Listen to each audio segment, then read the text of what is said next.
Ta'ala menyembuhkan Nabi Ayub alaihissalam dari ujian yang panjang. Dia memberikan karunia yang besar kepada Nabi Ayub sebagai wujud rahmatnya. Allah Subhanahu Wa Ta'ala berfirman, dan kami anugerahkan kepadanya, kepada Ayub, keluarganya, dan kami lipat gandakan jumlah mereka sebagai rahmat dari kami dan pelajaran bagi orang-orang yang mempunyai akal pikiran.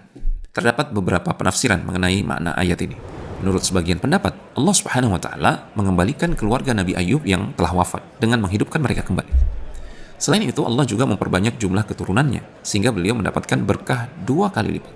Pendapat lain menyebutkan bahwasanya Allah Subhanahu Wa Ta'ala menjadikan istri Nabi Ayub muda kembali sehingga istrinya lebih kuat untuk bisa mendampingi Nabi Ayub alaihissalam dalam menjalani kehidupan dan kembali memberikan keturunan yang banyak buat Ayub alaihissalam. Ada pula pendapat yang menyebut bahwasanya Allah Subhanahu Wa Ta'ala memberikan pahala besar kepada Nabi Ayub alaihissalam atas kesabarannya melalui berkah pada keluarga yang masih bersamanya. Selain itu, Allah menjanjikan pertemuan kembali dengan keluarganya yang telah tiada di surga sebagai bentuk balasan terbaik di akhirat.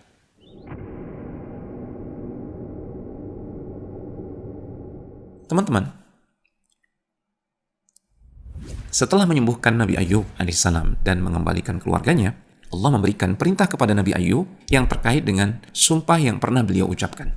Dalam Al-Quran, Allah Subhanahu Wa Ta'ala menyebutkan, ambillah seikat rumput dengan tanganmu, lalu pukullah dengan itu, dan janganlah engkau, wahai Ayub, melanggar sumpahmu. Sungguh kami mendapati Ayub seorang yang sabar. Dialah sebaik-baik hamba. Sungguh dia sangat taat dan senantiasa kembali kepada Allah Taala. Menurut beberapa riwayat, Nabi Ayub alaihissalam pernah bersumpah untuk memukul istrinya sebanyak 100 kali. Alasannya beragam. Tetapi tidak ada yang pasti kecuali bahwa sumpah itu terkait dengan suatu kejadian yang membuat Nabi Ayub alaihissalam merasa perlu menegakkan prinsip kebenaran. Beberapa riwayat menyebutkan sumpah itu gara-gara istrinya menjual rambutnya. Sementara riwayat lain menyebutkan bahwasanya syaitan datang menggoda istri Ayub dengan mengatakan, jika aku bisa menyembuhkan suamimu, maukah kamu mengatakan bahwasanya akulah yang menyembuhkannya? Sang istri kemudian menjawab, saya akan tanya dulu kepada Ayub. Saat ia mengabari Ayub alaihissalam suaminya, maka Nabi Ayub marah besar. Kok bisa-bisanya dia tidak langsung menolak hal tersebut? Karena jelas-jelas yang kuasa menyembuhkan penyakit hanya Allah Subhanahu Wa Ta'ala semata. Hal inilah yang kemudian menjadikan Ayub bersumpah untuk memukul istrinya 100 kali.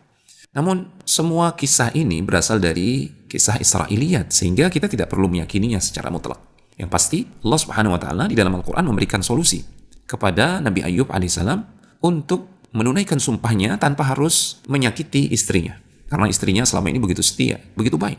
Nah, seperti apa solusi dari Allah Subhanahu Wa Ta'ala? Allah Subhanahu Wa Ta'ala memerintahkan Nabi Ayub untuk mengambil seikat rumput kering yang berisi 100 helai. Lalu Allah memerintahkan beliau untuk memukul istri beliau sekali pukulan dengan rumput tersebut. Dengan cara ini, Nabi Ayub dapat menepati sumpahnya tanpa harus menyakiti istrinya.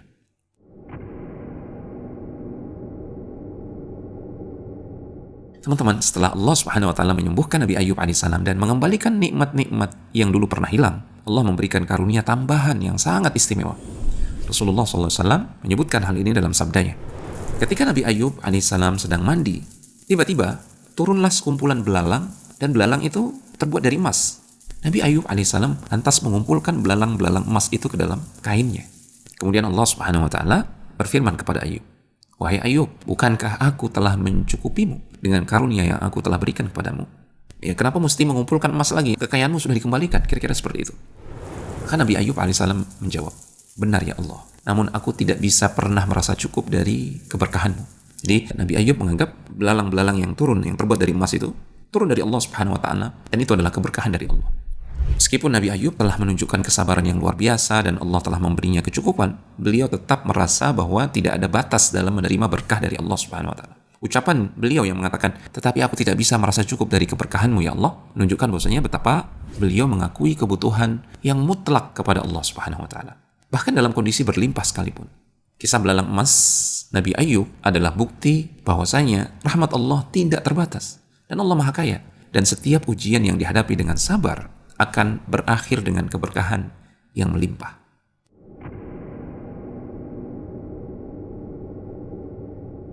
Teman-teman, kisah Nabi Ayub alaihissalam seringkali disertai dengan tambahan-tambahan cerita yang tidak memiliki dasar yang jelas. Beberapa riwayat menyebutkan hal-hal yang berlebihan, seperti tubuh beliau yang membusuk hingga mengeluarkan bau tidak sedap, atau dagingnya yang habis hingga tersisa tulang dan urat saja. Bahkan ada yang mengatakan bahwa beliau dilemparkan oleh kaumnya ke tempat sampah karena kondisinya dianggap menjijikkan sekali. Sebagian cerita lain bahkan mengklaim bahwasanya tubuh Nabi Ayub dipenuhi ulat belatung, dan ketika beliau hendak sholat, ulat-ulat itu beliau bersihkan sementara dari tubuh beliau, dikumpulkan di sebuah tempat, kemudian beliau sholat, dan setelah sholat ulat-ulat itu beliau letakkan kembali ke tubuh beliau. Semua kisah ini berasal dari sumber-sumber Israiliyat yang tidak memiliki landasan kuat, baik di dalam Al-Quran maupun dalam hadis Rasulullah SAW. Jika hal tersebut benar, maka siapa yang sudi dekat dengan Ayub alaihissalam? Siapa yang akan mendengar dakwah beliau? Padahal tujuan Allah Subhanahu wa taala mengutus Nabi adalah untuk berdakwah, menuntun manusia ke jalan Allah Taala. Sebagai umat Islam, kita hanya meyakini apa yang disebutkan oleh Allah Subhanahu wa taala di dalam Al-Qur'an dan apa yang telah dijelaskan oleh Rasulullah sallallahu alaihi wasallam dalam hadis-hadis yang sahih. Allah Subhanahu wa taala menguji Nabi Ayub alaihissalam dengan penyakit yang berat, kehilangan harta, dan cobaan yang panjang. Tetapi tidak pernah disebutkan bahwasanya beliau mengalami kondisi yang menjijikkan atau diasingkan karena tubuhnya dipenuhi oleh ulat dan belatung. Hakikat ujian Nabi Ayub alaihissalam terletak pada kesabarannya dalam menghadapi penyakit yang berat, bukan pada kondisi fisiknya yang dilebih-lebihkan dalam cerita-cerita Israiliyat. Imam Abu Bakar Ibn al-Arabi rahimahullah ta'ala, dia pernah mengatakan tidak ada yang sahih tentang kisah penyakit yang menimpa Nabi Ayub alaihissalam kecuali apa yang Allah kabarkan di dalam dua ayat. Yang pertama dalam surat Al-Anbiya ayat yang ke-83, dan yang kedua adalah dalam surat Shad ayat yang ke-41. Di dalam kedua ayat tersebut tidak disinggung sama sekali jenis penyakit yang menimpa Ayub alaihissalam. Hanya disebutkan bahwasanya beliau ditimpa oleh penyakit yang berat dan bahwa setan telah mendatangkan kemudaratan pada beliau. Inilah yang sahih dan dapat dijadikan pedoman. Segala kisah lain yang berasal dari Israiliyat dan cenderung memberi kesan negatif pada kehormatan seorang nabi sama sekali tidak dapat dijadikan rujukan dan justru layak untuk ditinggalkan.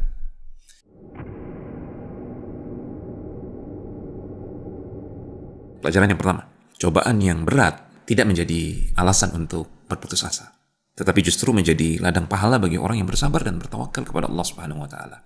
Pelajaran yang kedua, ujian yang diberikan kepada hamba-hamba Allah Subhanahu wa taala yang dicintai, ini ibarat emas yang dimasukkan ke dalam api. Api tersebut akan membersihkan emas dari kotoran dan membuatnya menjadi murni. Demikian pula ujian membersihkan seorang mukmin dari dosa-dosanya hingga ia menjadi lebih dekat kepada Allah dan lebih berharga.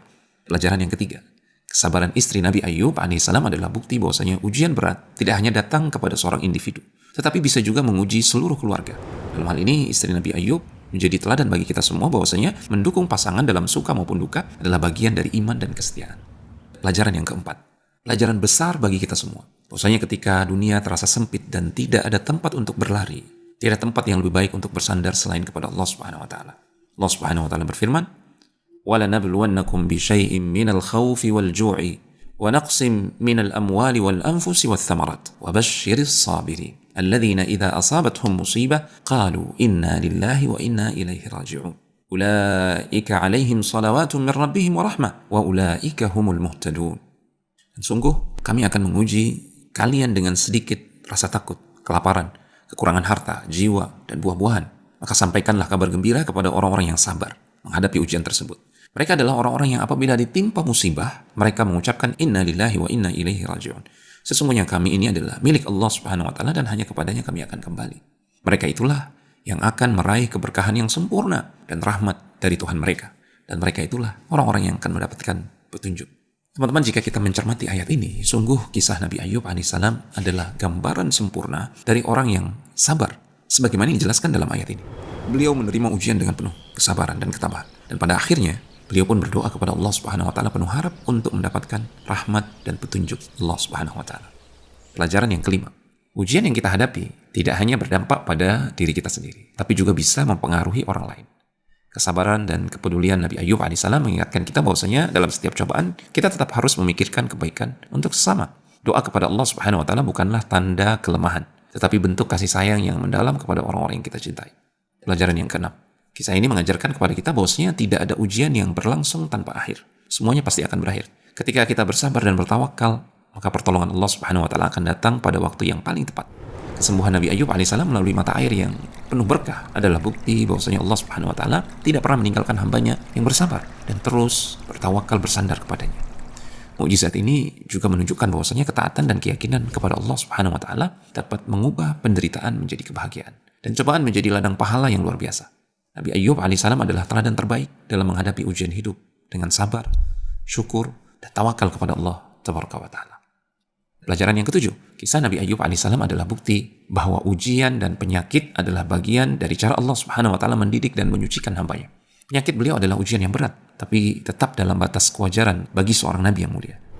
Sebagai seorang yang diutus untuk menjadi teladan bagi manusia, Nabi Ayub alaihissalam tetap menjaga kehormatan dan kemuliaannya di hadapan kaumnya, sehingga tidak ada alasan untuk menggambarkan beliau dalam kondisi yang tidak layak.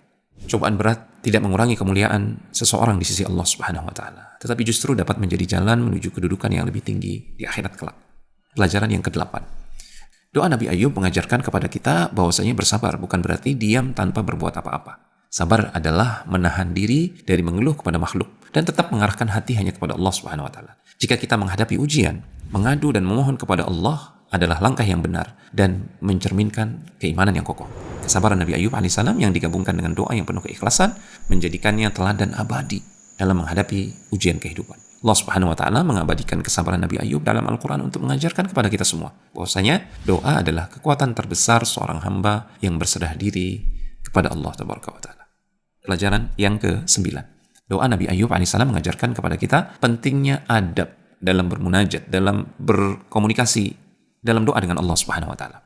Meskipun segala sesuatu terjadi atas izin dan kehendak Allah, seorang hamba yang tawakal dan penuh adab akan memilih kata-kata yang menunjukkan penghormatan dan pengagungan kepada Allah Subhanahu wa taala.